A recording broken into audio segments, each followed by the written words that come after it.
Howdy and welcome to Flying Auditor channel. I'm Greg and I'm your host. I have an important film I want to talk to you about. It's about the VA. It's titled basically, "The VA Brutally Beats a Vietnam Veteran in the El Paso VA Facility." And this causes me a lot of grief. I've been a part of the system for a long time, the VA system. And I'm just incensed that more and more and more the VA law enforcement side, the federal police, are violating people's rights with regularity. A lot of cases are coming out, more of them are coming, and it just annoys the crap out of me. It should incense every single veteran and active duty person that sees this video, because you're going to be part of the VA system, maybe. A lot of people do, a lot of people don't. It's all personal preference. I'm pissed. I've been part of it 3 decades. The case I'm going to talk to you about is a gentleman by the name of José Oliva.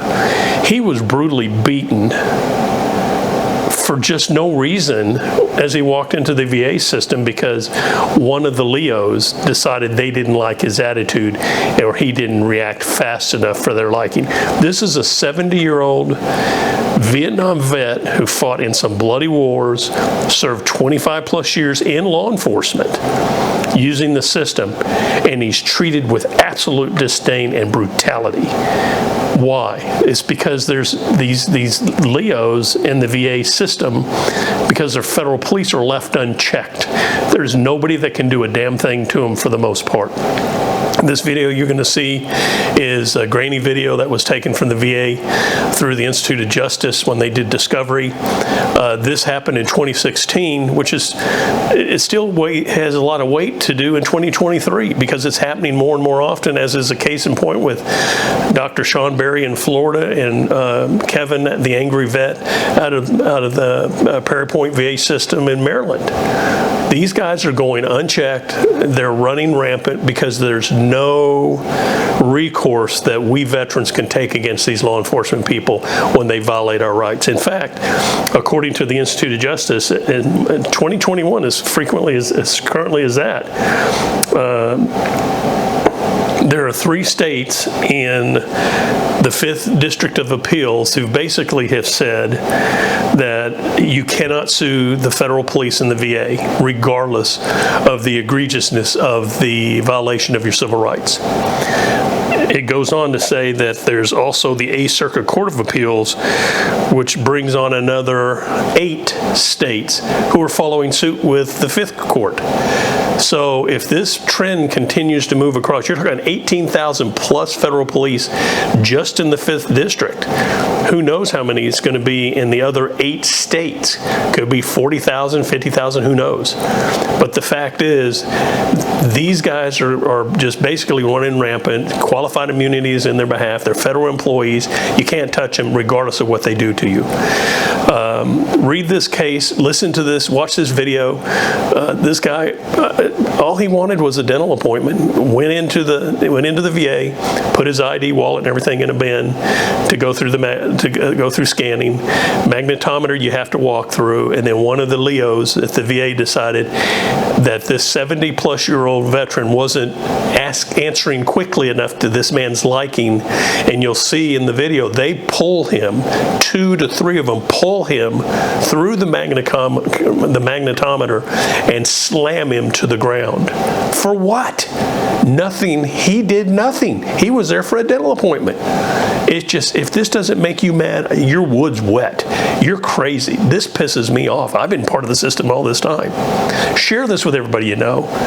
Get this story out there. This needs to be front page news across the nation still, because we've got a lot of guys and gals returning from overseas assignments. What are they going to be treated like if this trend continues moving forward? The case is José Oliva, and watch the video. I'll have all the details in the description in the video. Please share the crap out of this. Share this with every veteran friend you know. And again, you know, here's the good news and the bad news. The good news is you can make change if you share this with enough other vets that feel like you do, that we people that put our lives on the line and signed a blank check to die for our country are being treated like shit by the VA PD when we come in. Sometimes, sometimes not. Depends on what's part of the system. It's like a lot on the East Coast is happening. But anyway, share the crap out of this with everybody you know. This needs to still be running front page around the nation. God bless America and God bless our vets.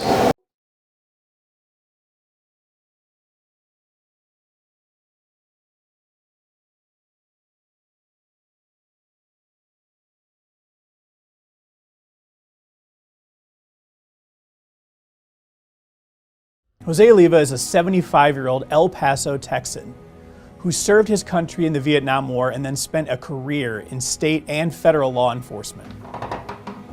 The rest of my career was in law enforcement. I got promoted and got picked up as a special agent. I carry a weapon and a badge, and I completed my 25 years of government service. I'm done. I retired. In February of 2016, Jose had a scheduled dental appointment at his local VA hospital in El Paso, Texas. That day, he got in line like he had many times before. He placed his belongings in a bin to be x-rayed and was proceeding toward a metal detector. Just a normal day for me and a bunch of other veterans. We got in line. I emptied my pockets of my personal belongings. When one of the VA police officers asked him where his ID was, Jose explained that it was in the bin. One of those guards, he said, "Show me your ID." And I responded to him, "My ID is in the bin." He didn't like that answer. He asked me again, "Show me your ID." And my response to him was, "It's in the bin," with my left index finger pointing to the bin. Well, that did it. He was reaching to the back of his duty belt. He went to his handcuff pouch and he pulled them out. I just had the worst feeling in my throat that something bad was about to happen. The VA police officer then came around the security checkpoint and pointed for Jose to go through the metal detector. As soon as I crossed the metal detector, the big guy pulled my arm as high as he could, and I heard a pop on my shoulder. Then he pulled my arm from the top to the back of the small of my back, and I heard another pop from the left shoulder, and they blew my eardrum. Semi picked me up and put the handcuffs on me, dragged me to an office. The whole shoulder area, including the rotator cuff, was shot. Within a week, I was under the operating table. They cut about a 2-inch incision from about here to almost the top of the bone joint. If your constitutional rights are violated by a federal worker, the only avenue for accountability is through a doctrine called Bivens. Bivens against 6 unknown agents. Bivens refers to a U.S. Supreme Court case decided in 1971. In that case, Webster brought direct claims under the Fourth Amendment of the U.S. Constitution against the agents, and the U.S. Supreme Court allowed those claims to go forward. The Fifth Circuit created a very strange situation in this case because one of the reasons that they said Jose couldn't bring claims under Bivens is that what happened to him is actually worse than what happened to Webster Bivens. The court said because Jose was choke-slammed to the floor in a VA hospital instead of just being handcuffed in front of his family in his apartment, that this is a new case and therefore Jose can't bring claims against these federal police. IJ is standing with José Oliva in this case to ensure that regardless of where, when, or who violates your Fourth Amendment rights, you can go to court and do something about it. Jose's case is the most recent case in IJ's Project on Immunity and Accountability, which is aimed at getting rid of all the special protections that shield government officials, state, local, and federal, from accountability when they violate individual rights.